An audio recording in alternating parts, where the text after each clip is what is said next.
Andrea Brillantes hinarot si Angel Aquino, so bagay tayo. Inamin ni Andrea Brillantes na super crush niya ang veteran actress na si Angel Aquino. Gumaganap si Angel na nanay ni Andrea sa Kapamilya primetime series na Senior High. Sa isang MediaCon, hindi na itago ni Andrea ang pagkakilig na makasama sa trabaho ang kanyang girl crush. Sobrang saya ko po nakatrabaho ko po si Miss A. Medyo weird lang po kasi, actually crush ko po talaga si Miss A. Crush ko talaga siya, pero, nanay ko siya rito. Tapos kailangan kong mainis sa kanya, say ng Kapamilya actress.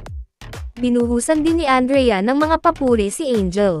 Napakagaling po ni Miss A, na sobrang totoo siyang tao, na masarap siyang kakwentuhan. And very supportive po si Miss A.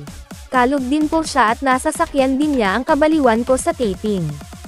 Ang ganda-ganda niya. Hala, eto na naman ako.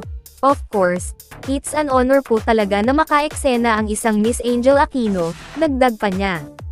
Saad naman ni Angel, I was hoping na sana umpisa palang mag-gel na kami agad.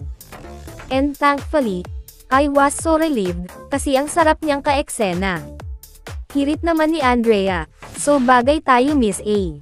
Nako, wag kang ganyan, sagot naman ni Angel na natawa sa sinabi ni Andrea.